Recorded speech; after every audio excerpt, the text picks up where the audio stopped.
and the doctor said he's fine. And I was like, I wasn't happy with that. Obviously, we went home. I wasn't happy with that. Knowing me, did my research, pushed forward. I was like, called again a couple of months. I was like, listen, I'm very stressed. I'm becoming like overwhelmed that he's not eating home meal. And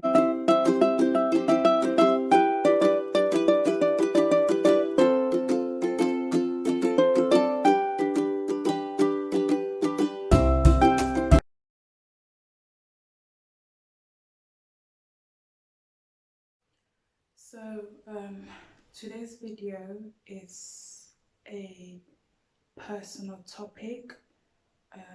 It involves us parents and also our son. So um, it's a bit an emotional journey, but it has a happy ending.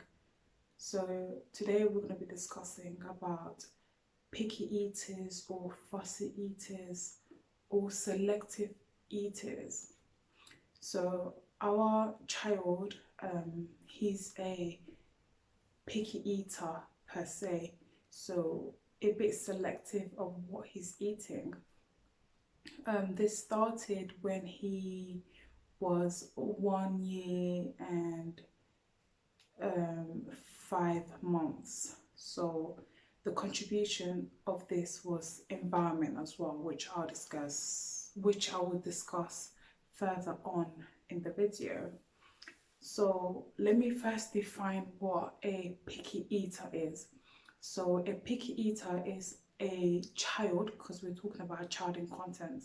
So a child who refuses to eat certain food or fruits or vegetables and chooses the same food per se continuously, and may not eat per se. For our son, he doesn't like eating tomatoes, nor does he eat meat, including fish, red meat, and seafood per se. So yeah. So when it comes to our child, he enjoys eating chips. But going back how it actually started, so he used to eat everything: meat, fish, vegetables, all different types of fruits. As soon as he started nursery at 1 year and 5 months, that contributed to him being selective eating, because as an African household, we cook dish differently comparing to a Western household per se. So our food is prepared differently.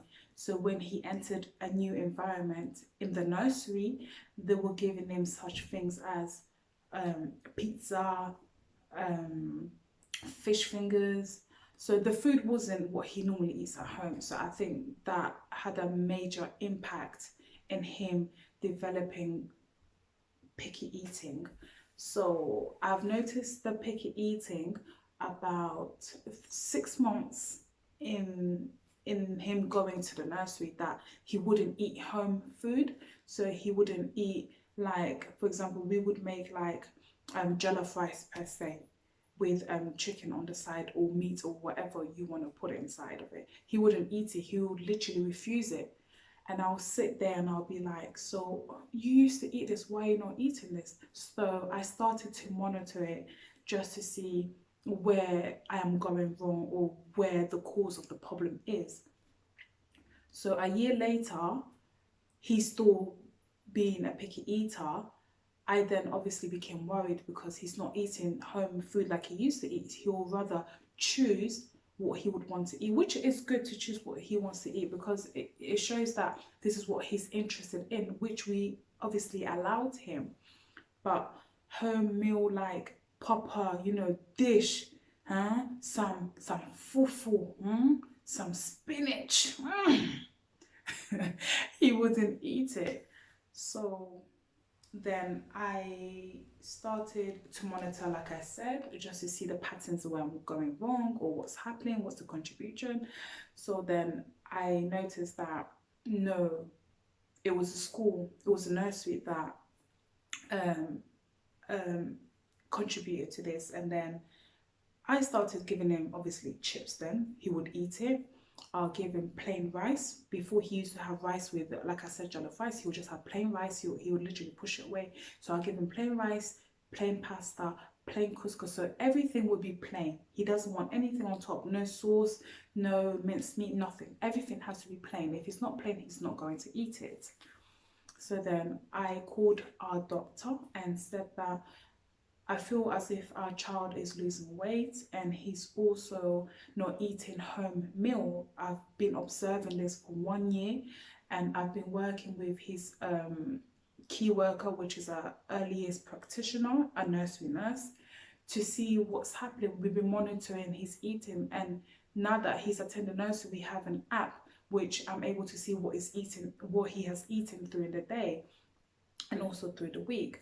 So we called the doctor, and then the doctor asked me to bring him in, let's weigh him, and asked me a few personal questions. I answered, and the doctor said he's fine. And I was like, I wasn't happy with that. Obviously, we went home. I wasn't happy with that. Knowing me, did my research, pushed forward. I was like, called again a couple of months. I was like, listen, I'm very stressed. I'm becoming like overwhelmed that he's not eating home meal, and I really would need someone to step in to help me understand what seems to be the problem. So the doctor said, okay, fine, how about we refer him to a nutrition, sorry, so a dietitian. So that happened. A couple of months waited. We did an assessment to find out what seems to be going on. Obviously, the dietitian asked me, does he eat this? Does he not eat this? Try this and try that. So then the ending of the result was, why don't you stop back to basic? You see, with babies, it's basic. It's feeling, playing, touching, smelling, and tasting. So obviously the dietitian said that the concerning problem could be tomatoes, because like I said, as an African household, we cook a lot of tomato based food. So it was a tomato that could have triggered the everything. He doesn't like tomatoes. So what we started to do, by the advice of the dietitian, was that give him tomato for 1 week, let him play with the tomato like real life tomatoes, let him play with it, and then the following week or 2 weeks after, why don't you two try and cut it? So every day, cut the tomato. Don't taste it, just cut it. But should he taste it, it's fine. Cut the tomato. 2 weeks is gone, then put it on your lips and then taste it. Taste the tomato. So throughout that 2 weeks, taste the tomato. And then 2 weeks gone, bite the tomato. So we bit the tomato, and then that helped. It was a long, overwhelming process. I felt as if I'm repeating everything over again, but it was worth the experience, because then we were trying to get our child to eat our dish as well. So we did that worked. And then once that finished, like let's say a month tomato was finished, we went back to cucumber, we went back to spinach. So each month we're trying new food, so it's going back to basic. So that works. But when it comes to meat, presently he doesn't eat meat, which is not a problem. But what I do is, when I'm cooking food now, I will put meat inside, so that at least he's getting the fragrance, at least he's getting some taste of the meat in the food. And that's been working. But we're still at a journey, we're still processing, we're still supporting him, and hopefully in the near future he will start eating meat, and he will want to explore new food and taste. And the good thing with this is that, as we speak presently, if I'm eating some dish, he'll come to it, he will look at it, he will smell it, he will ask me, Mama, what's that? And then sometimes he will take it and he will taste it, which is a great start, because before he never used to do that. But with the support of the experts and professionals intervening, that has helped, and he's actually doing that. And it's put my mind and my husband's mind at ease that he's eating now. And then each day my husband will ask, like, what did he eat? Did he enjoy it?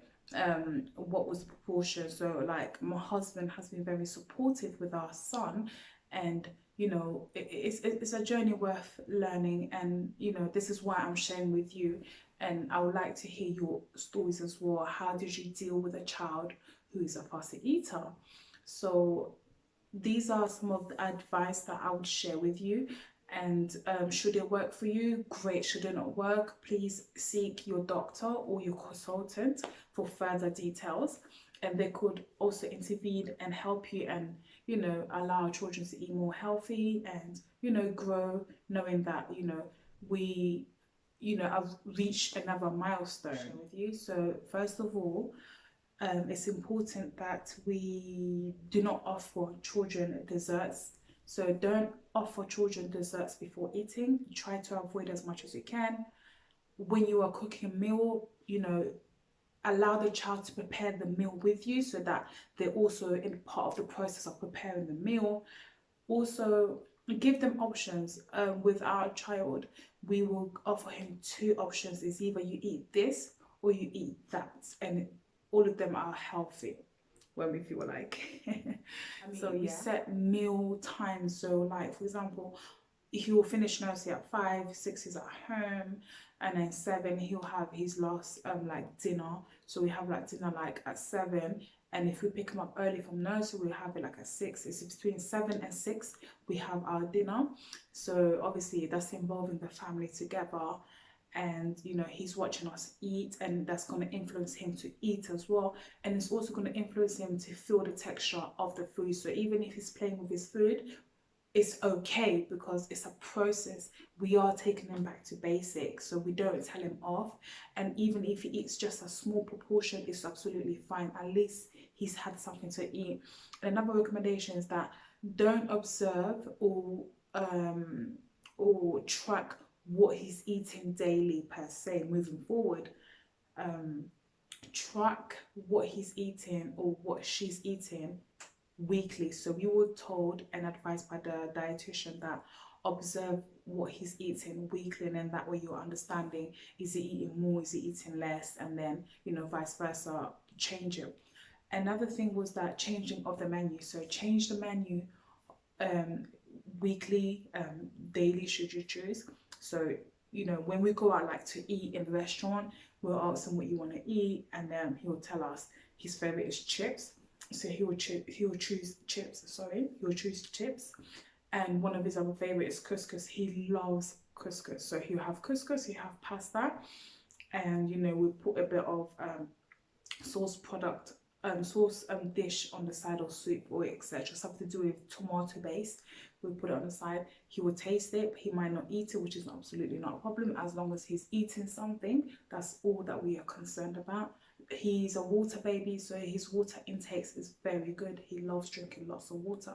He doesn't like juice. We did offer him juice. He doesn't like it, which is not a problem. As long as he's having his water, that's what it matters. And his few snacks is basically biscuits. His snacks are biscuits. He loves biscuits, so he's a biscuit child and a water baby child. So I honestly hope this video has helped as well, and this is just me sharing our experience to you. Should you want to advise me, you can always email us, you can IG us, it's up to you. And thank you again for watching. Take care. Bye.